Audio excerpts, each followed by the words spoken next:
Jabba? What have you done with Jan? If any harm comes to her, I'll personally shove my blaster down your slimy throat. Star Wars Dark Forces came out in 1995 for PC, then got a port to the PlayStation a year later. It feels just how it looks, a Doom-style shooter, but Star Wars. Doom had only come out in 1993, and here's LucasArts throwing their own flavor on the formula, adding the ability to look up and down, letting you crouch, and it even has a jump button.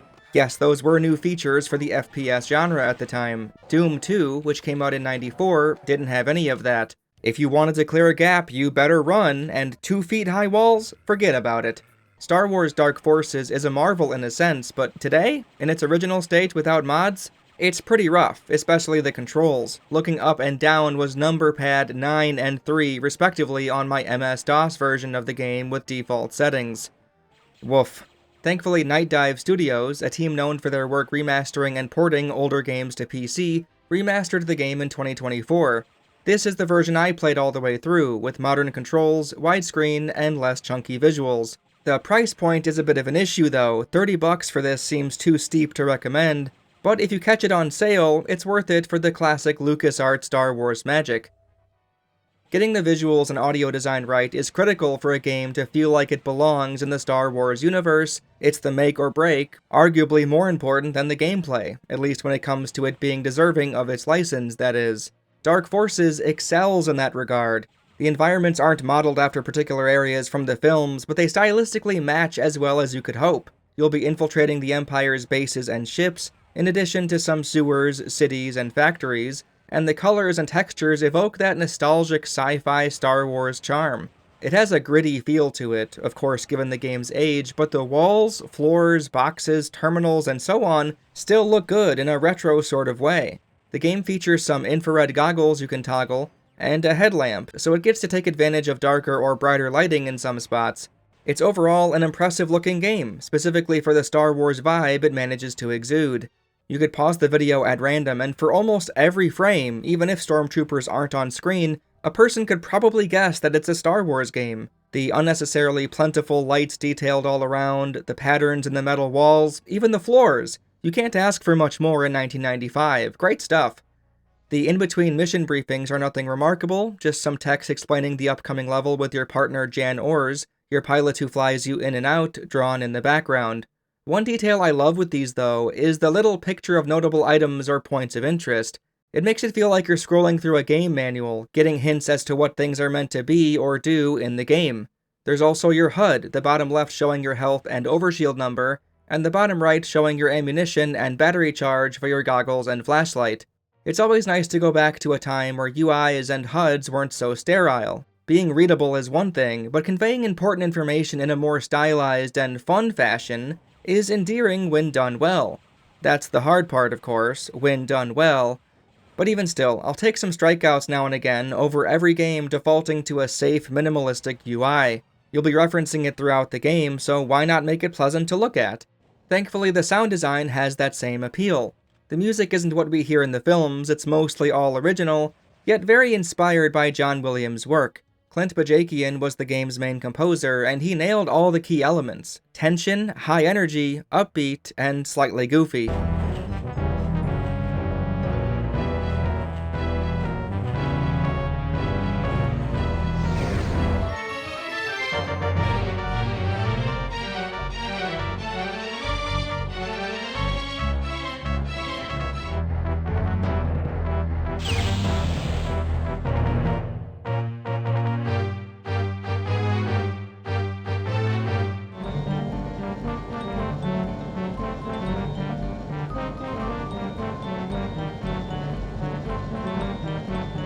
He worked in some notable motifs. At times it sounds like it is the song you remember, and then it deviates naturally into something that fits right in, but is still different.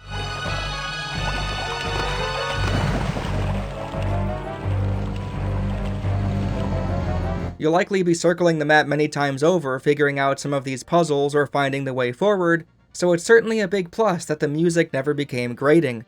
The weapons all sound familiar. If you heard some of these laser blasts in isolation, you'd likely guess they're from a Star Wars product.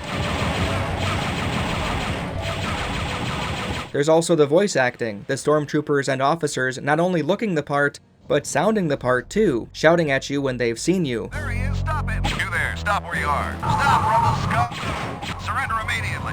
There he is, stop it! The game features cutscenes between a couple of missions, which also feature some voice acting. Kyle Katarn is the main character, and his sass when addressing Jabba the Hutt was worth making the intro of the video. If any harm comes to her, I'll personally shove my blaster down your slimy throat. I wish you were here too, Jabba. There's nothing like roast Kel Dragon. One oversight I saw with the remaster, however, Jabba's lines aren't subtitled. Apparently subtitles are either on or off for the whole game, and if you had them off by default, like I did, you get nothing.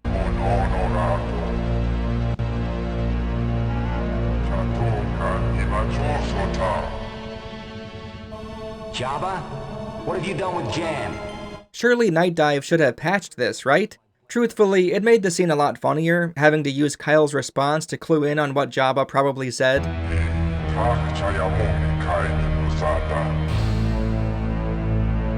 I wish you were here too, Jabba. There's nothing like roast Kel Dragon. Sadly, the subtitles for the remaster look horrifically ugly. It completely ruins the tone of the scene, so it's a shame you have to turn them on to understand what Jabba is saying.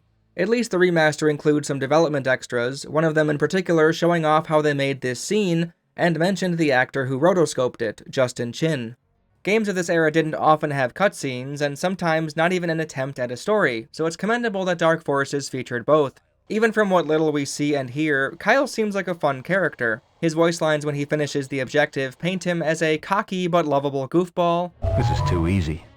Now to get to my ship. He looks like a total try-hard derp, a dork if you will, which is funny, and if the events of the game are able to be taken into consideration, he's one of the greatest warriors in all of Star Wars. Holy bantha! He must have slayed 1,000 troopers by the end of the game, and has killed dragons with his fists!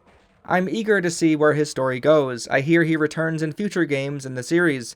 It said in the manual that he worked for the Empire, initially hating the rebels for supposedly killing his family, but eventually Jan Ors, working as a mole at the time, made sure he saw the evidence of the Empire covering up the facts that they killed his family, not the Alliance.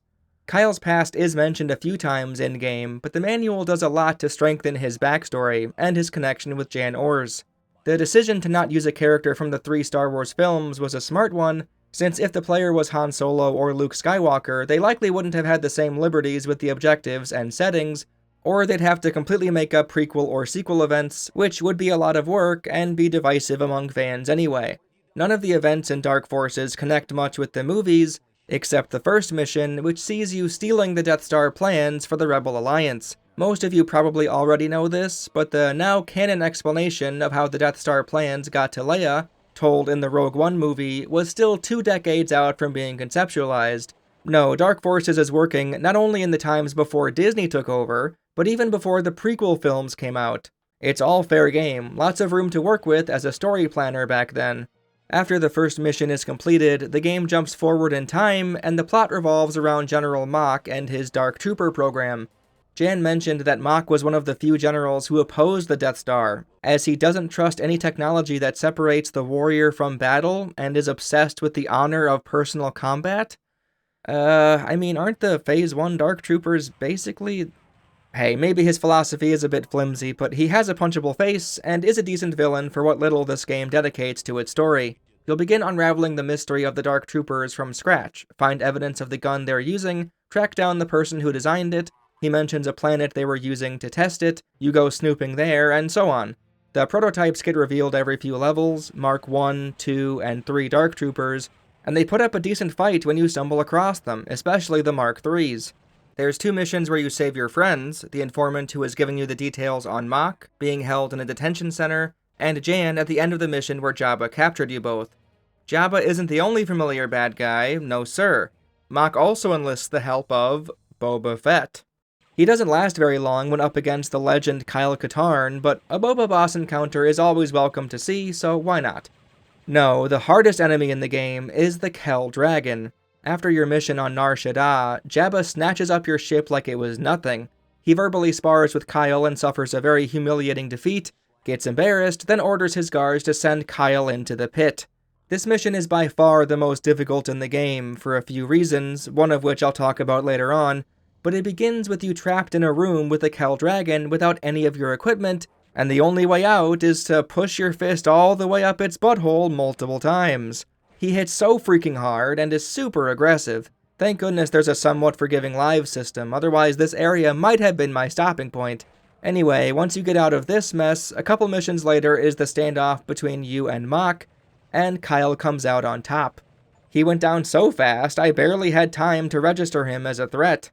What a chump, just like Darth Vader predicted. Catan will not be as easy to deal with. He is very resourceful. More resourceful, it seems, than even your Dark Troopers. Darth Vader's part in the story is very minimal. He mostly acts as the overbearing boss figure like in Rogue One. He does pull off an extravagant cape-twirling spin maneuver though, which is probably the most memorable scene outside of the Jabba one. Mon Mothma is also here, but she's so freaking creepy in her scenes. I know you understand that all we discuss here is classified. She reminds me of Mr. Burns when he was high off his mind in the woods. The gameplay is pretty similar to the classic Doom games of the time, the most notable difference being the weapons you're given and how long it takes to kill certain enemies. In Doom 2, for instance, most threats went down as quick as a hiccup, and here, when using the basic blaster rifle, it takes an extra second for many of the foes to go down. It's not much, but considering they'll be firing at you in return, it's often helpful to maintain the pressure, stun-locking them so they can't get their own attack off. The Bounty Hunter Trandoshans are the biggest example of this. Their concussion rifle doesn't have any travel time. It deals damage essentially the moment they get a chance to pull the trigger, so keeping them from getting a shot off is best. You can eventually see how that weapon works yourself. It's one of the last ones you'll acquire. I've hurt myself with it as often as I've hurt the enemies, since if you're too close to a wall or door, and your target reticle is ever so slightly off, well, there's a pointless waste of health. The thermal detonator initially gave me similar troubles, since Kyle is an underhanded king and likes to lob grenades to the sky for some reason. Once I got the hang of it though, it was a handy tool when dispatching Phase 1 Dark Troopers or disrupting an Imperial meet and greet. I also used it for blowing up walls to find secrets and removing mines. Oh, we'll get to the mines soon. It has an alternate fire option, which causes it to become a timed explosive, bouncing around instead of blowing up on impact. The alt fire for the fusion cutter shoots out a widespread, and the assault cannon gets a super explosion of sorts. I didn't use my alt fire button much, but it's nice that there's already some depth with how to use some of these weapons, even as early as the first entry in Dark Forces. The mines themselves I never really got the hang of, not liking it even when it was all I had in a certain level.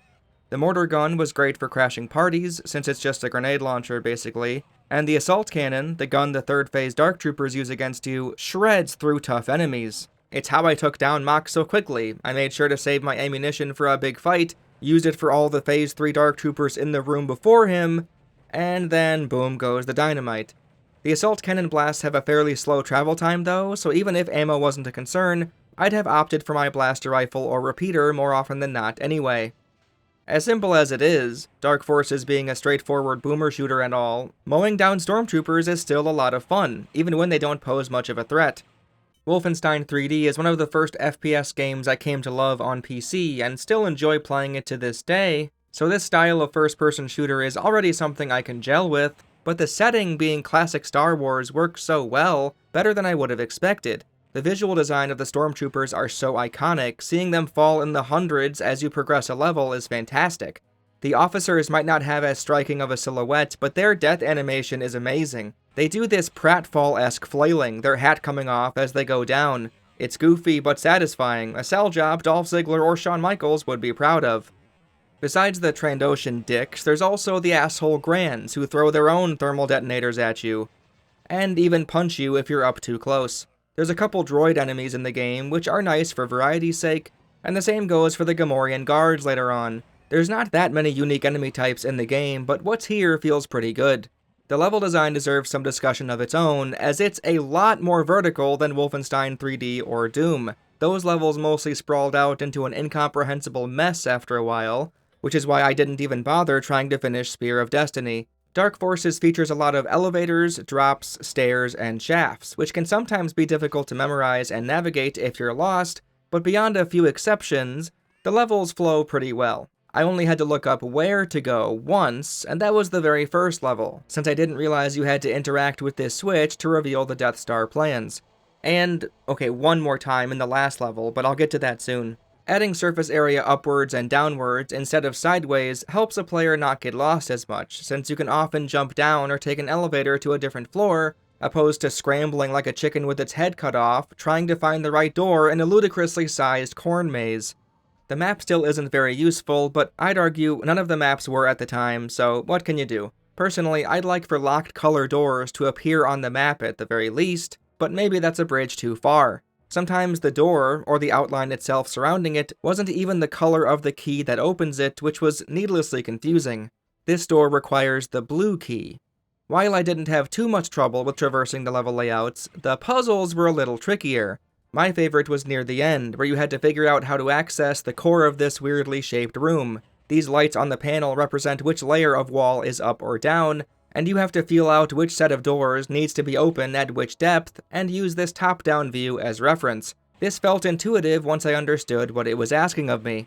The elevator puzzle is less so, but after reading about it online, okay, sure, I get it, I should have experimented a bit more. You have to set these elevators at the right heights so you don't die when falling through the elevator shaft. It's clever in that sense, as you're trying to get into an area of the base that is completely closed off, and positioning the elevators while outside of the elevators is a neat idea.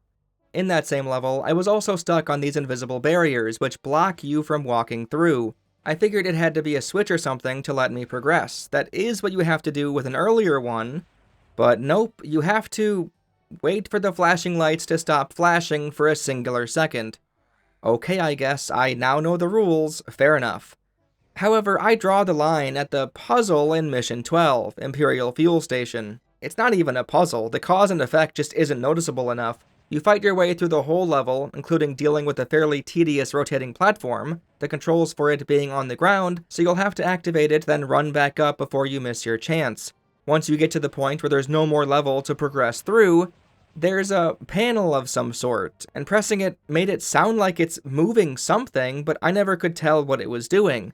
In a prior level, a switch had been interacting with an elevator or door in a different room, another weird interaction I wasn't a fan of, so I tried to trial and error it as best I could, thinking it was another timed puzzle of sorts.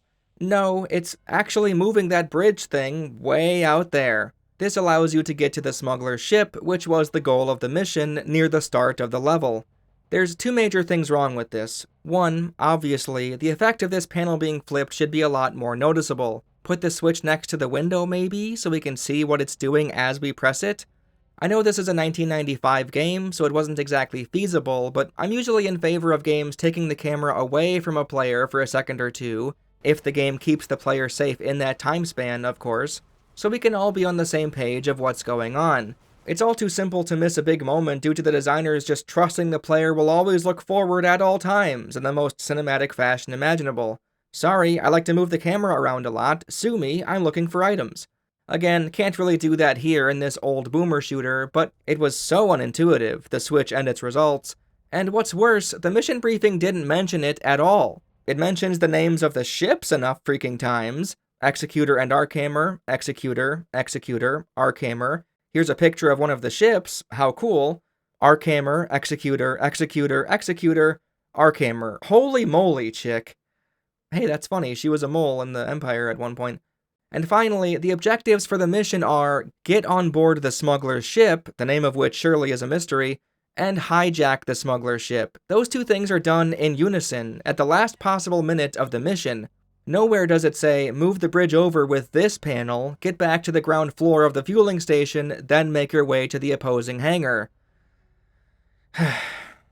I'd also argue some of the shenanigans found in the final mission felt incredibly cheap too. It's a cool level all things considered, but there's two issues that made one part almost turn into a nightmare. If I had lost all my lives this far in, oh god, that would have been a terrible way to end my night.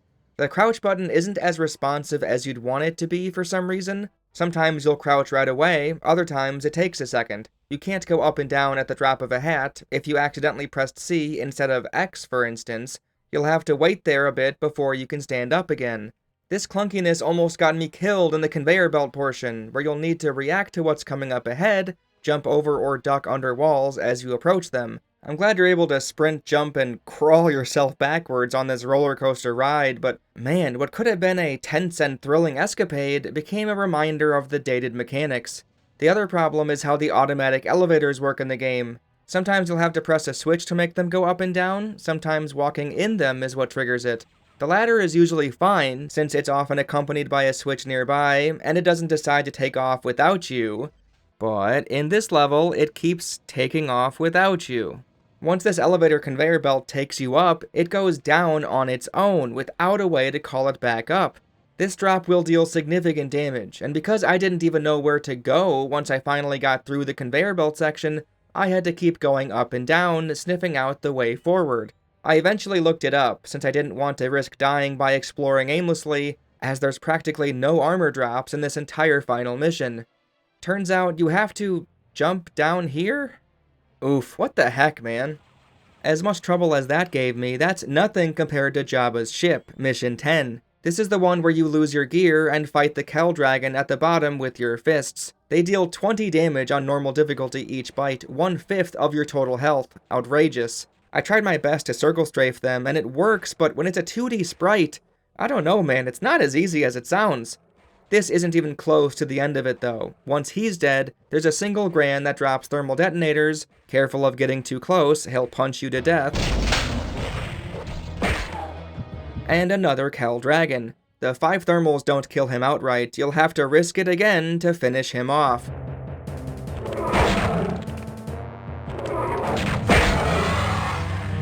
After he's dead, then you can get the blue key and proceed. Gamorrean guards, more fisticuffs, more Grand Sucker Punch knockouts.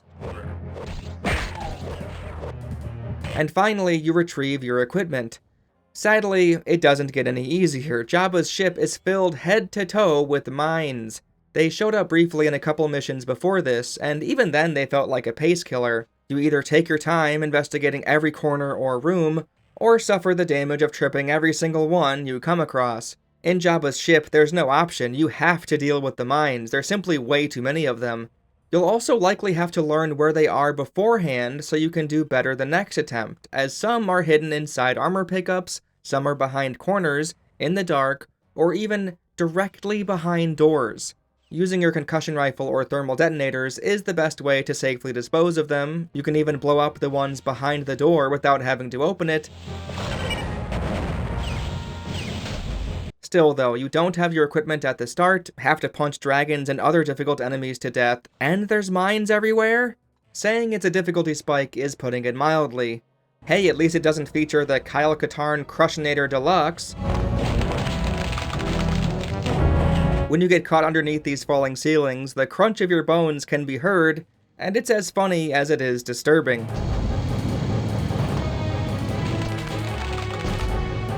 Out of the many tools and weapons you'll acquire in the game, the one that was the most hyped up for me were the ice cleats. I had read the manual and control scheme for the original game a long time ago, when first trying the MS-DOS version out. Even ignoring the default bindings, the idea that there was a dedicated button for ice cleats made me worry about how mechanically dense Dark Forces was. Back then, I wasn't into first-person PC games as much as I am now, so already I felt out of my depth, but thinking that I'd have to scale walls or something with the ice cleats, that there's some type of climbing mechanic, intimidated me at the time. Well, however many years later, I finally played the game proper, and it turns out the ice cleats simply let you walk around normally on ice. There's only one ice level, and you slip around for a while, then find the cleats almost immediately, and never have to think about ice or the cleats ever again. I was quite disappointed, to say the least. At least with the infrared goggles, there's enough dark areas to put it to good use. Beyond Mission 8, these are a completely useless item.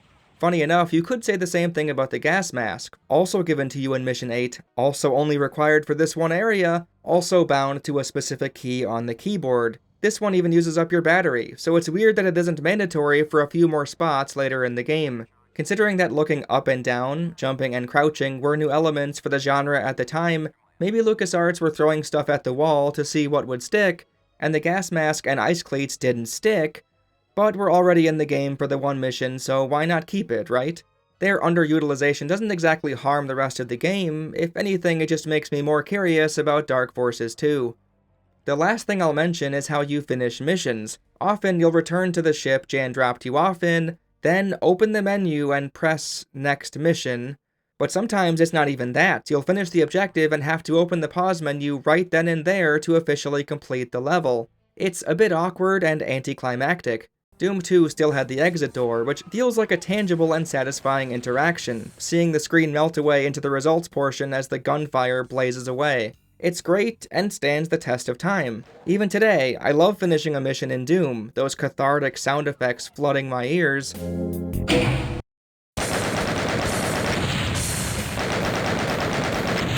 But Dark Forces has a fat load of nothing.